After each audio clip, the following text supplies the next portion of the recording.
నేను రాష్ట్రంలో తిరిగితే 208 రోజులు 2817 కిలోమీటర్లు ఎట్లా చేశానో నాకే తెలియదు కానీ నాకు అండగా నిలిచిన నా పార్టీ కుటుంబ సభ్యులకి అభినందనలు.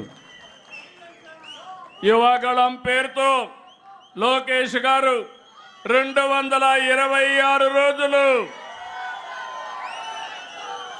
3112 కిలోమీటర్లు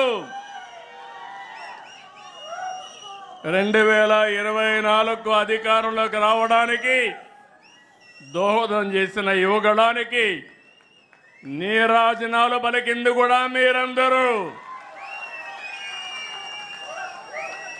ఈరోజు తెలుగుదేశం పార్టీ ఒక్క విషయం మీరందరూ గుర్తుపెట్టుకోవాల్సిన అవసరం ఉంది. ఇది ఒక ప్రాంతీయ పార్టీనే కాదు, జాతీయ భావాలుండే దేశభక్తి కలిగిన పార్టీ తెలుగుదేశం పార్టీ. ఎవరికి అవకాశాలు రావు, మనకు అవకాశాలు వచ్చాయి. నేషనల్ ఫ్రంట్ ఏర్పాటు చేసి ప్రత్యామ్నాయ గవర్నమెంట్ ఏర్పాటు చేసిన వ్యక్తి నందమూరి తారక రామారావు గారు. యునైటెడ్ ఫ్రంట్ ఏర్పాటు చేసిన పార్టీ తెలుగుదేశం పార్టీ. 2 గవర్నమెంట్లో మీరు ఒకసారి చూస్తే ఎన్డీఏ 1 and 2 కానీ వాజ్పేయి గారి పీరియడ్లో, మళ్ళీ ఈరోజు కూడా కేంద్రంలో కీలక పాత్ర పోషించే పార్టీ తెలుగుదేశం పార్టీ. దేశంలో ఎవరికి దక్కని అవకాశం పార్లమెంట్లో ప్రధాన ప్రతిపక్షంగా పనిచేసిన పార్టీ తెలుగుదేశం పార్టీ అని చెప్పి నేను మీకు తెలియజేస్తున్నా. ఇవన్నీ చూసినప్పుడు నేను ఒకటే మిమ్మల్ని అందరినీ కోరుతున్నాను. ఎన్నో కార్యక్రమాలు చేశాం. బాబాసాహెబ్ అంబేద్కర్కి భారతరత్న రావడంలో కీలక పాత్ర పోషించిన వ్యక్తి ఎన్టీఆర్. ఆ రోజు నేషనల్ ఫ్రంట్లో అని చెప్పి కూడా నేను మీకు తెలియజేస్తున్నా. అభివృద్ధిలో మీరు చూస్తే 99లో ఏదైతే గోల్డెన్ క్వాడ్రిలేటరల్ రోడ్డు ఉందో ఆ రోడ్డుకు నాంది పలికిన పార్టీ తెలుగుదేశం పార్టీ. విద్యుత్ సంస్కరణలు తెచ్చిన పార్టీ తెలుగుదేశం పార్టీ. ఇన్ఫ్రాస్ట్రక్చర్లో మీరు చూస్తే అనేక సంస్కరణలకు నాంది పలికాం. ఈరోజు సంపద వచ్చిందంటే ఆ సంపద రావడానికి ముందు చూపుతో పనిచేసిన పార్టీ తెలుగుదేశం పార్టీ అని చెప్పి నేను మీకు తెలియజేస్తున్నా. ఒక సంస్కరణ కాదు, విద్యా సంస్కరణ తీసుకొచ్చాం. నేను ఎప్పుడూ ఒకటే ప్రగాఢంగా భావిస్తాను. ప్రభుత్వం వల్ల, ప్రభుత్వ విధానాల వల్ల జీవితాలు మారతాయి. అదే ప్రభుత్వ విధానాల వల్ల, ప్రభుత్వ పనితనం వల్ల ప్రజల జీవితాలు నాశనం అవుతాయి. ఈ విషయం మీరు గుర్తుపెట్టుకోవాల్సిన అవసరం ఉంది. 25 సంవత్సరాల కంటే ముందు నేను హైదరాబాద్ ఏ విధంగా ఉండాలి, తెలుగు జాతికి ఏ విధంగా సంపద సృష్టించాలో ఒక నగర నిర్మాణానికి ప్రారంభిస్తే ఈరోజు గర్వంగా చెప్పగలుగుతున్నా. ఆ రోజు మనం తెలుగుదేశం పార్టీ ప్రారంభించిన పనుల వల్ల తెలంగాణ రాష్ట్రం నెంబర్ 1 స్టేట్గా ఎక్కువ తలసరి ఆదాయం వచ్చే రాష్ట్రంగా తయారైందంటే అది తెలుగుదేశం పార్టీ కాంట్రిబ్యూషన్. అది ఈరోజు ఇంకొక మాట కూడా చెప్తున్నా మీ అందరికీ. ఈరోజు 25 సంవత్సరాల కంటే ముందు నేను ఐటీ మాట్లాడా, హైటెక్ సిటీ కట్టా, ప్రజల్లో చైతన్యం తీసుకొచ్చా.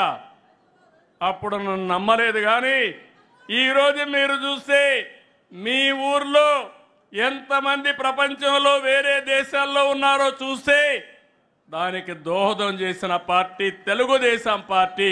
అది సాధించిన జెండా తెలుగుదేశం పార్టీ జెండా. ఈరోజు నేను గర్వంగా చెప్పగలుగుతున్నాను. ఏ దేశమైనా వెళ్ళండి, ప్రతి ఒక్క ఊర్లో కూడా మంచి కాలనీలు ఉంటాయి, అంటే డబ్బులు ఉండేవాళ్ళు. అలాంటి పాష్ కాలనీకి వెళ్ళి మీరు తెలుగులో మాట్లాడండి, ఇమ్మీడియట్గా మీటింగ్ కావాల్సిన వ్యక్తులు మొత్తం వచ్చే పరిస్థితి ఉంటుందంటే అది తెలుగుదేశం పార్టీ సాధించిన విజయం. దీనికంటే గర్వకారణం ఏం కావాలని మిమ్మల్ని అడుగుతున్నా. తెలుగుదేశం పార్టీ కార్యకర్త సగర్వంగా కాలరెగరేసుకునే పరిస్థితి తీసుకొచ్చాను తప్ప ఎక్కడ కూడా తలదించుకునే పరిస్థితి రాదని చెప్పి నేను మీకు తెలియజేస్తున్నా. ఈరోజైతే నిరంతరం ఈ కార్యక్రమం కొనసాగాలి. ఎవరైతే ఆలోచించడం ఆపేస్తారో లేకపోతే తెలుసుకోవడం ఆపేస్తారో వాళ్ళు అక్కడి నుంచి పతనం అవుతూ ఉంటారు, వ్యక్తులు కానీ వ్యవస్థలు కానీ. మొన్న ఎన్నికలు వచ్చాయి, 2024 ఎన్నికలు ఒక చరిత్రను సృష్టించిన ఎన్నికలు ఇవి. ఆ రోజు అందరం ఆలోచించాం, రాష్ట్రాన్ని పునర్నిర్మాణం చేసుకోవాలి, మళ్ళీ దగాగాబడ్డ ఈ తెలుగు జాతిని నిలబెట్టవలసిన బాధ్యత ఉందని తెలుగుదేశం, జనసేన, బీజేపీ 3 పార్టీలు కలిసి పోటీ చేశాం. పవన్ కళ్యాణ్ గారు కానీ నరేంద్ర మోడీ గారు కానీ పూర్తిగా సహకరించారు. ఇది ఒక చరిత్ర. 93% స్ట్రైక్ రేట్. ఈరోజు నేను చెప్తున్నా, మన మీద చాలా ఆశలు పెట్టుకున్నారు. కార్యకర్తల్లో యాస్పిరేషన్లు ఉన్నాయి. ఇప్పుడు నేను వస్తే కాగితాలు ఇస్తూనే ఉన్నారు. ఇది నాకు కొత్త అనుభవం. ఎప్పుడు కూడా కాగితాలు ఇచ్చేవాళ్ళు కాదు పదవుల కోసం. మీలో యాస్పిరేషన్లు ఉన్నాయి, ప్రజల్లో యాస్పిరేషన్లు ఉన్నాయి. అయితే దీన్ని సాధించడం కోసం అనునిత్యం పనిచేయాలి. కొంచెం ఎక్స్ట్రాగా పనిచేస్తే తప్ప ఇది సాధ్యం కాదని చెప్పి కూడా నేను మీకు తెలియజేస్తున్నా. అదే సమయంలో మిమ్మల్ని చూస్తే నేను గర్వపడుతున్నా. రికార్డు స్థాయిలో మెంబర్షిప్ చేశారు. మిమ్మల్ని చూస్తే 83 రోజుల్లో 1 కోటి సభ్యత్వాలు చేసిన ఏకైక పార్టీ తెలుగుదేశం. ఏపీలో 1,53,551 మంది, తెలంగాణలో 1,78,041 మంది, 2 రాష్ట్రాల్లో కలిసి 1,02,35,857 మందిని ఇచ్చేశారు. ఈ కార్యక్రమాన్ని బ్రహ్మాండంగా చేసినటువంటి రాష్ట్ర పార్టీ అధ్యక్షుడు పల్లాని, అదే మరి జనరల్ సెక్రటరీ లోకేష్ని మనస్ఫూర్తిగా అభినందిస్తున్నా. తెలుగుదేశం పార్టీ మొదటి నుంచి కూడా కార్యకర్తల కోసం ఆలోచించిన పార్టీ. ఓసారి నాకు బాధ కలిగేది, నిద్రపోని రోజులున్నాయి.